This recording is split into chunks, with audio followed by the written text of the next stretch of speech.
Hello and welcome back to Leadership, Learning, and Life. Today's thought is about math and mentorship, which you may be saying, those two topics do not go together, but I promise there is a connection between the two. In school, anything involving math was the hardest subject for me to get through. So if I can understand this type of math, then anybody can get behind me on this kind of math. So let's talk about how math and mentorship connect. Leadership and mentorship go hand in hand. If you're leading people, then you're influencing people. If you're influencing people, then you've got to be mentoring them.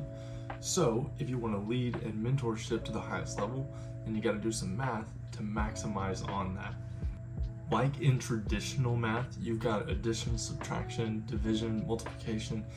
In this idea of leadership math, we are going to look at addition and multiplication to master mentorship. Addition in mentorship looks like general investment.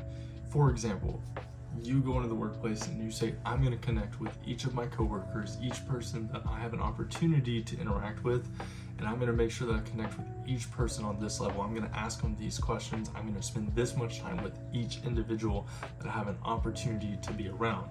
Through that, you create some one-on-one connections. That's addition. Those connections are invaluable.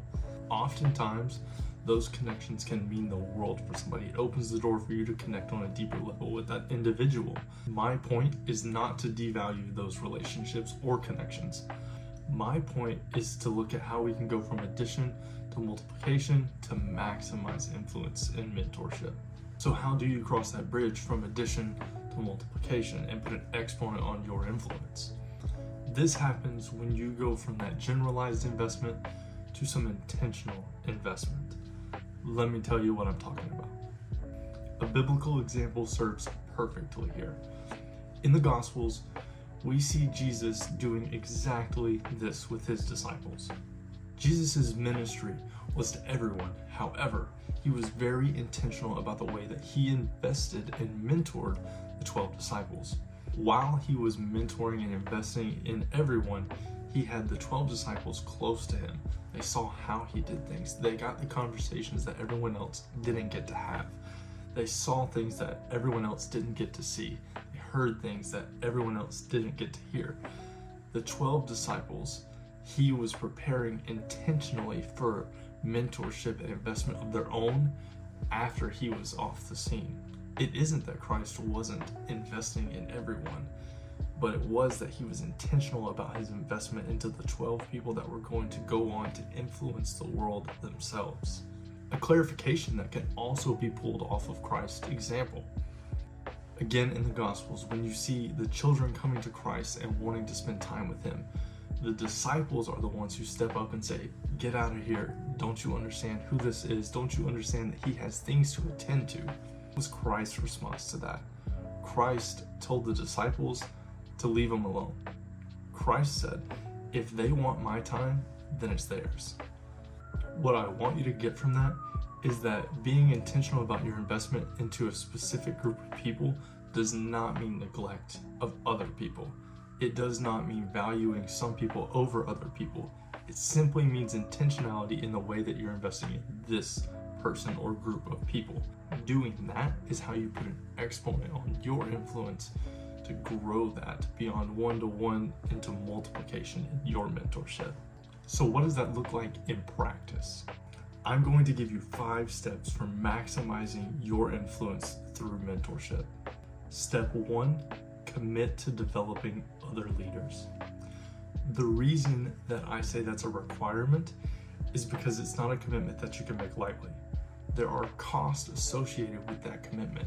It requires your involvement. It requires your time. It's uncomfortable. It requires your belief in other people. Worst of all, it can result in failure.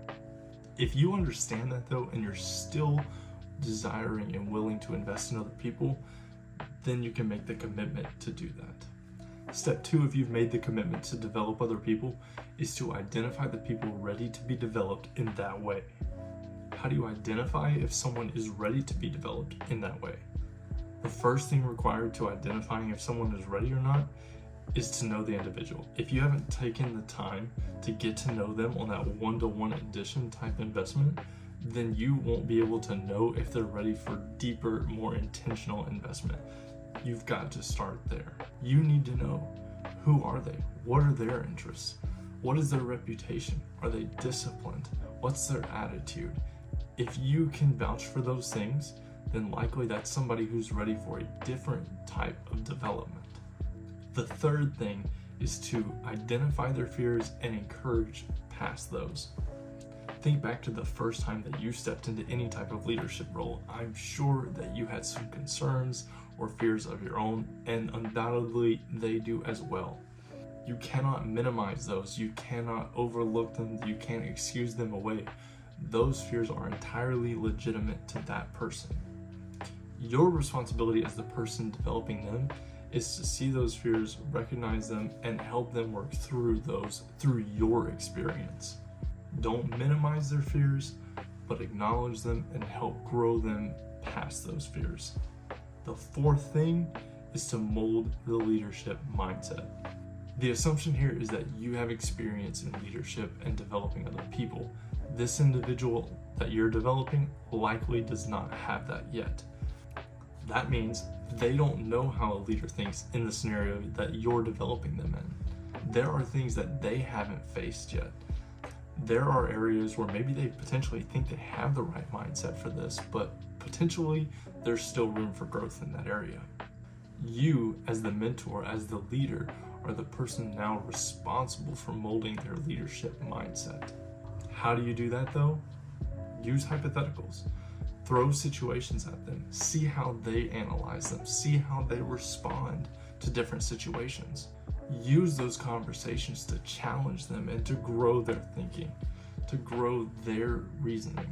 If you're able, you could even expose them to leadership scenarios. You could do this by bringing them into meetings. You could bring them into situations. You could show them how you do things.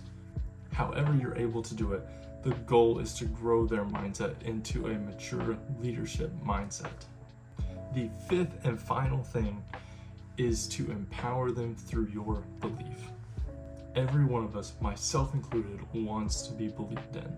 So if you want to see the person that you've been investing intentionally in go on to succeed, then you need to show them that you believe they will. Note the word show them. That means you've got to actually say it. You believing that they'll succeed means nothing unless you say it. If you don't say it, then they don't realize it. Say and show them that you believe they will succeed in their leadership. Coming full circle on this back to math and mentorship. Many of us continually invest making connections and investing in individual people through a checklist type mindset. If you want to maximize your influence through mentorship, then you're gonna have to apply a little leadership math. You will have to be intentional in the way that you develop people and in who you develop and in showing those individuals that you believe they will succeed. Once you've done that, you're putting an exponent on your leadership, because after that, every single person that they have the opportunity to influence themselves becomes an extension of your influence. Whether you ever meet the people they influence or not, it won't matter. The reason it won't matter is because you took the time to develop the leadership mindset in that individual. They went on to take that leadership mindset and then invest and influence other individuals through what you were able to pour into them.